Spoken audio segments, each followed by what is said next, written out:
Both of my parents died a few years ago, but towards the end of their lives, the two of them had very different relationships with technology.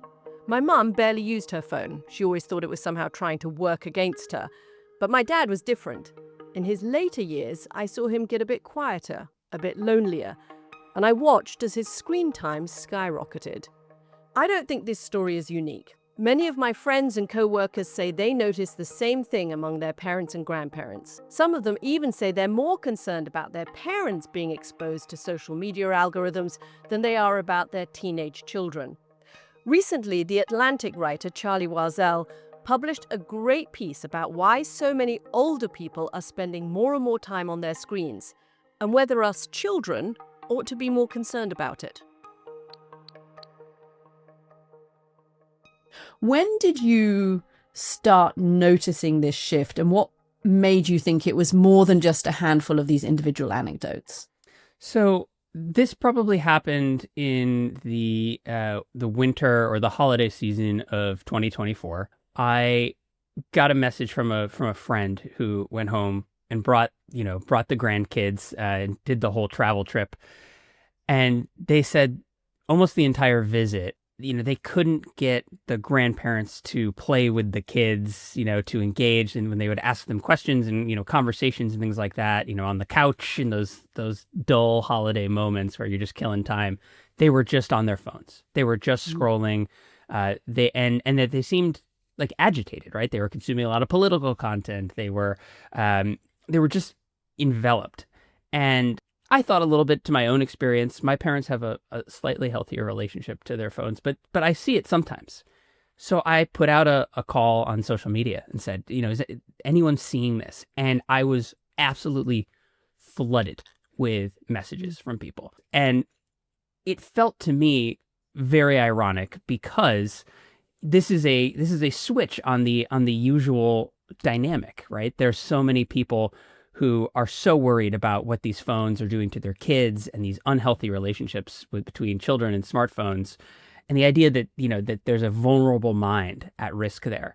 And I thought, wow, this is really mirroring that discussion, except with people who are in their retirement. And it's also, I think, both are framed in, if we're being honest, a relatively patronizing way, right? This idea that my children have these, small developing brains. They can't make all the right choices for themselves without, an adult stepping in. And there's a similar thought, I think, from a lot of these, let's just say like millennial kids or Gen X kids, right? That, my parents are actually also just as vulnerable. And I'm wondering whether there's also something that is frustrating for people who are looking at their parents becoming kind of screen addicted, in that they can control their kids. They can set limits for their children. They still have the power to do something about that when their young kids are at home, but they can't control their parents. I think control is a huge part of this. There's also this, as the more I started reporting this, the more nuance that I started to get. When I started to speak with, doctors and individuals who are trying to study this phenomenon, or at least look at the relationship that elders have with technology. One doctor told me that essentially when someone is visiting their parents for the holidays, and say this parent is a little bit more isolated, right? They don't have as many friends. They live in a place, they're not as mobile. That visit, your visit, is actually an interruption in their day, right? So interesting. In their schedule. You are actually interrupting this thing. And most of the time, they are alone. They are trying to learn how to cope with that loneliness, or trying to cope with that part of their life where they may be less mobile, have less friends, all of that. And so I think what I was cautioned at is that some of these younger people aren't seeing what happens when they're not there, and that the phone is actually this lifeline for them when they are alone. It connects them to people. It gives them some agency. It gives them the ability to engage with the world in a way that they couldn't before. People can tend to be overly judgmental, overly patronizing, and project their own anxieties about their screens, because we are all feeling this way to some degree. I mean, a lot of the people I spoke with who were concerned about their parents, when I did talk to them and get down the rabbit hole of the interview, they would say, "Oh, I mean, if I could throw this phone into the sea, I would." They have a tortured relationship with their devices, so they're imagining that someone who's spending even more time must be feeling the same way they are. Yeah, I've had very senior members of the US Senate say we would all be better off if we throwed our phone into the sea. At which point I said, well, could we just legislate this and you have the power to do that? Look, Truly. It resonated with me because I saw something similar happen with my parents. Or rather, I saw something similar happen with my dad, who died a few years ago. My mother was super disciplined about not being on. She used the internet to answer emails, and that was kind of it, or do a bit of research. My dad, by the end of his life, he died a few years ago, really was spending a ton of time online, on, kind of different websites, often slightly getting scammed into giving his credit card details to buy something on different websites. And I wonder if you found whether it was grandfathers and fathers more than grandmothers. Is there a gender difference there or not really? I noticed maybe, I mean, it's all going to be anecdotal from my perspective, but I did see a little bit of a male-female split. And I think, and again, this is a bit anecdotal, but what I tended to see was there was a lot of men who had been really conditioned, throughout their lives to come home and watch sports or watch TV, right? Put that kind of thing on. And there was this idea of when the day is over, this is what I do. This is how I unwind after coming home from my job. And I think that idea that a screen is the relaxing way to spend time, I think certain people really did port that mindset over to the iPads, to the phones. And then I think another shift that happened and has happened, in the Trump era, so to speak, is that a lot of people, including men, have replaced sports fandom intensity with politics fandom and intensity, right? They've taken, their love of the competition, of the daily, news cycle, and they've ported that from sports over to politics because politics has become so all encompassing. And so I think that gets people into this doom scrolling, obsessive consumption mentality.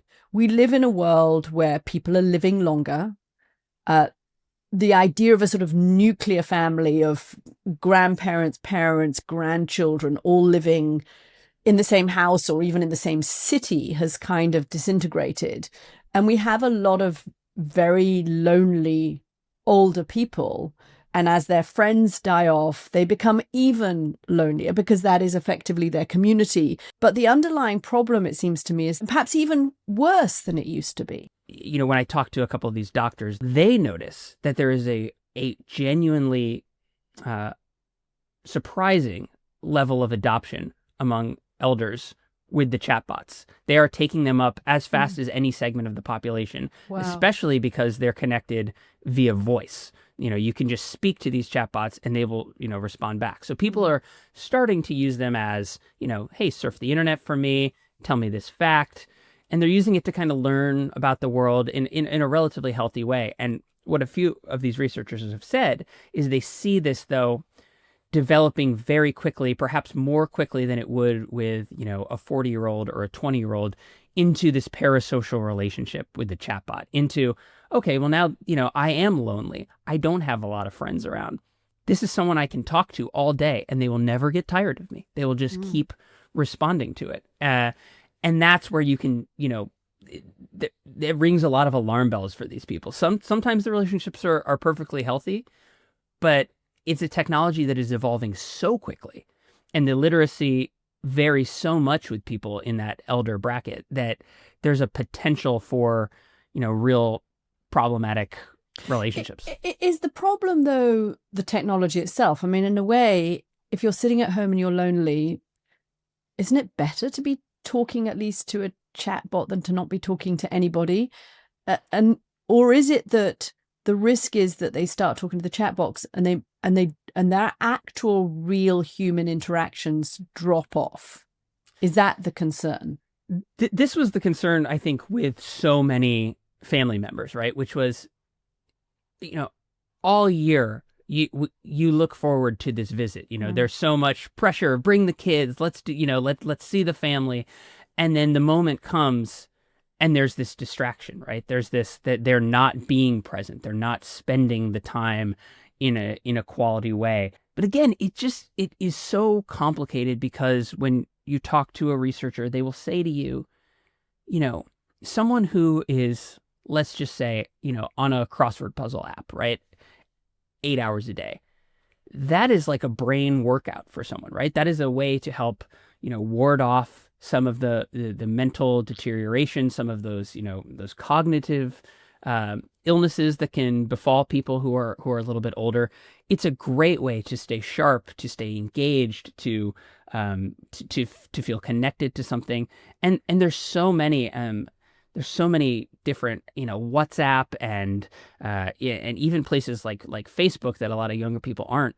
They can be wonderful communities for people. How would you advise people who are worried about their parents, the grandparents' screen time, the older parents' screen time? How would you advise them to try to redirect somebody who perhaps is in an unhealthy relationship with screen time? The judgment is so key here. What I learned from a couple of doctors is that what they have seen is, and this is the one way in which there is a bit of a similarity between a younger generation and an older generation, which is if you just try to take the iPad out of the 4-year-old's hand, there's potentially a tantrum. There's not necessarily a tantrum on the other side, but there is this feeling of, agency being taken away, incredible judgment. There's all kinds of complex dynamics between parents and kids, right? Like, I raised you, like, what are you doing here? I think these are really hyper personalized situations, but the thing to remember is that the experience of being an older, retired person in this stretch of life is remarkably different from someone who is in, the middle or the prime of their life. And just in the way that you wouldn't expect, a fifth grader to fully understand where you're coming from, don't expect someone who's in this other period of their life to fully understand where you're coming from. The best thing you can do is just have a conversation with an older relative or someone like that, and just get a sense of what their days are like when they're not there. And just try to, without being judgmental, get a sense of what their online experience is, right? If they're playing a scam mobile game 5 hours a day, that's a reason for concern. If they have, a series of different friends and people that they're talking to, if they're, if they're engaging in the world in this way, then, maybe it's okay. Charlie Warzel, thank you so much for joining me. Such an interesting subject. Thanks for having me.